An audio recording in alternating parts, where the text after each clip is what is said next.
If you're trying to decide between Plus500 and Binance for your trading journey, you're not alone. Both platforms are popular, but they serve very different types of traders. Let's break down what each one offers, their strengths, and where they might fall short, so you can figure out which is the right fit for you. First up, let's talk about Plus500. Plus500 is best known as a CFD broker, which means you're not actually buying or owning assets like stocks or crypto. You're trading on their price movements. The platform is very beginner-friendly, with a clean and intuitive interface that makes it easy to place trades and manage your portfolio. Plus500 also includes built-in risk management features, like guaranteed stop-loss orders, which can be really valuable if you're new to trading and want some extra protection. It covers a wide range of markets too, from forex and indices to commodities, ETFs, and cryptocurrencies, all through CFDs.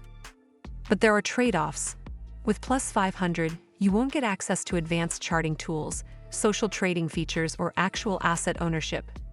It's not designed for professional traders, and the research tools are fairly limited.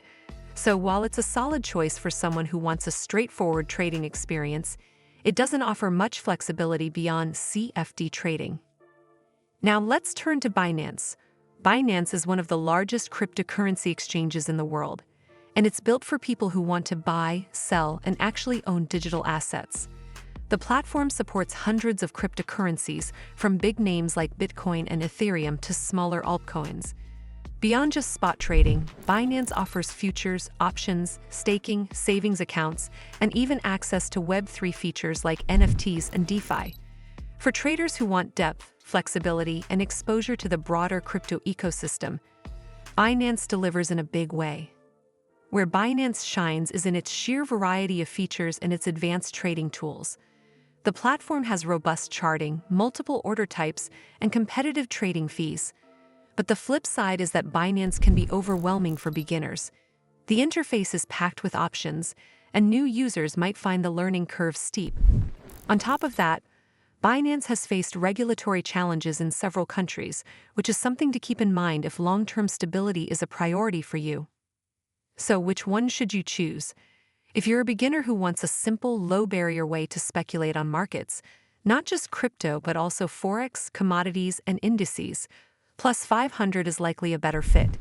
It keeps things straightforward and risk-managed.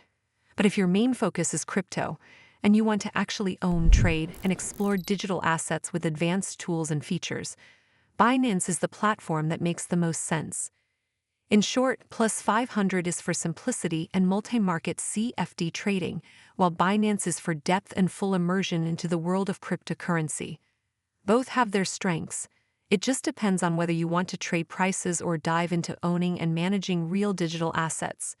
Well, that's all for this video. I hope you found this video helpful. And if you did, make sure you give this video a super thanks by clicking on the heart icon to help support the channel. And don't forget to hit the subscribe button. We'll see you in the next one.